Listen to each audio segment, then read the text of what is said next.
I saw somebody online going, Spy, we've got to play Spy. The band always has to play Spy. That was actually me. I was the one. Hey, we're They Might Be Giants, and this is Setlist Insider.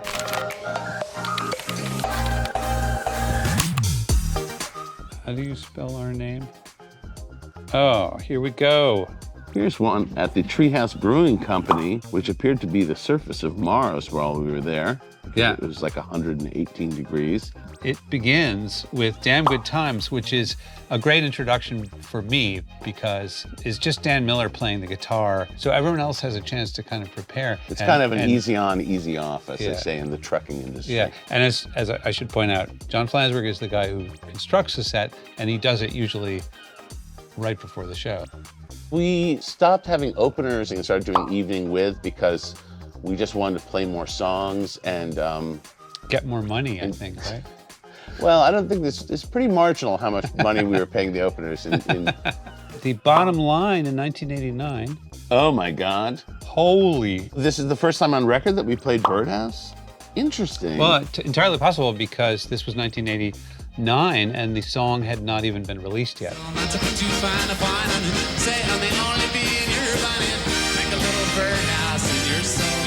I think we were surprised by the amount that Birdhouse blew up. We left the major label world after like 10 years. All of a sudden, we were getting offers from all over the place. We were getting offers from television shows for theme musics and incidental music, and we did the Malcolm in the Middle show, and we did the Daily Show with Jon Stewart. We also were approached by Rounder Records to do a one-off children's record, and we just were sort of slipping that in between time.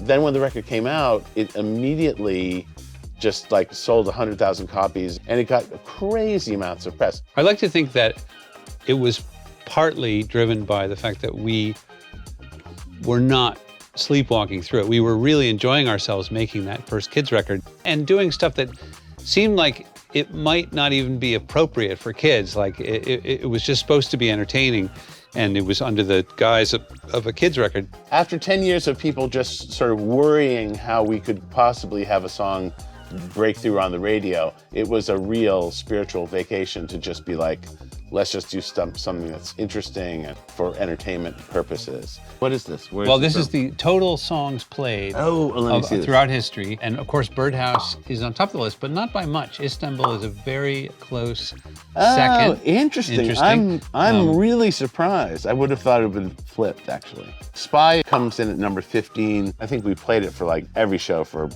10 years or something like that.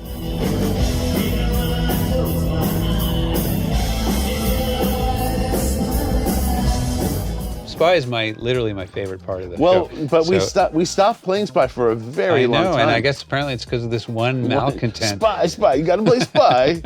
Here's a song called Destiny's Child's Child, which was probably an improv. A lot of these were probably just made up on the spot. Sweet Caroline, Neil Diamond cover. We played it once. Do you think it was in Boston? Let's find out. Think it was in the middle of a baseball game? No. Peoria, Illinois. Do not remember that. That must have been Spin the Dial. We had this thing where you had a radio on stage and we turned the radio on and spin the dial and just play. We play along to whatever song was on the radio.